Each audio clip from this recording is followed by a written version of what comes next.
geekies and fellow geeks, let's open a beverage of your choice. Because today, I fell victim to my addiction again. Store to just to sell a couple of books that I didn't want, and not to go pick anything else up. So what did I do? I got something. Darn it. But I couldn't resist. Strange Suspense. The Steve Ditko Archives #1. Look at that cover. Boom. Boom. Boom.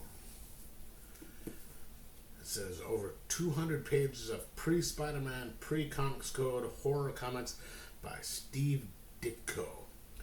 Before the Amazing Spider-Man, before his daring stints on Doctor Strange and Incredible Hulk, before his philosophically inspired Mr. A, the legendary comic book artist Steve Ditko was at his drawing board, conquering a world unfettered or pulpy horror and suspense stories. In his earliest days as a professional, 1953 and 1954, Ditko drew thrillers of psychological and physical intensity that were not yet hobbled by the strictures of the Comics Code Authority, a grotesque bloodshed, dismemberment, and blood-curdling acid baths that ended the lives of the dark and malevolent inhabitants of his ripe imagination. Strange Suspense is the first reprinting of Ditko's earliest comics. So, this is going to be, the way it was, it's kind of hard to read sometimes, but alright, so let's get that. Whoa, let's take that out. Just right inside there. Then we have this nice little cover page right here. Table of contents. A nice little introduction by someone by the name of Blake Bell, which is about 8 pages.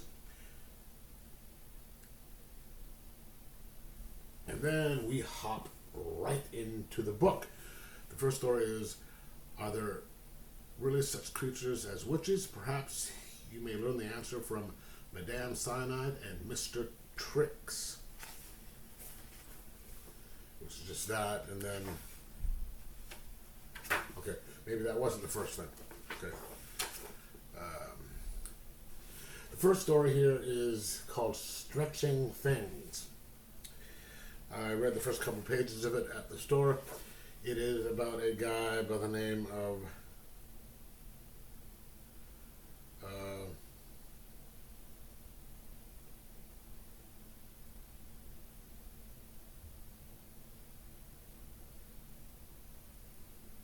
John Boyle, I think, of course. Oh, you, of course, we are the protagonist. So this guy, he has this disease where he always breaks his bones. I guess they're really kind of thin and stuff like that. And his doctor, John Boyle, creates this thing that makes his bones like pliable and soft. And of course,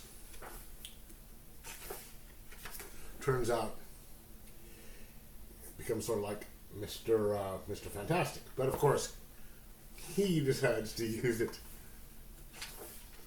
for crime.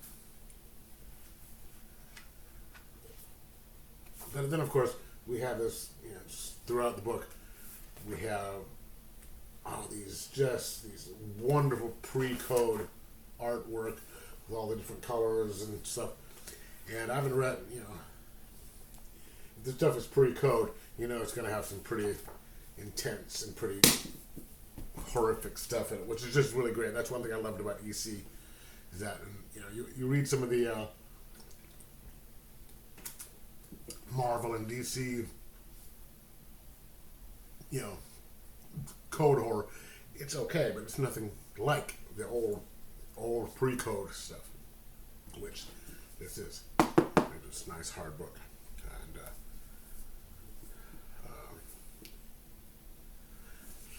this looks incredible, and I cannot wait to read it. But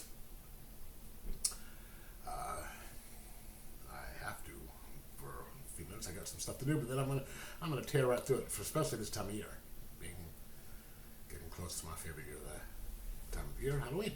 Anyway, let me know if you've ever read it, if you like old pre-code horror, and let me know if you want me to do a review of it later. But anyway, like, subscribe, possibly share, most of all, enjoy your old horror.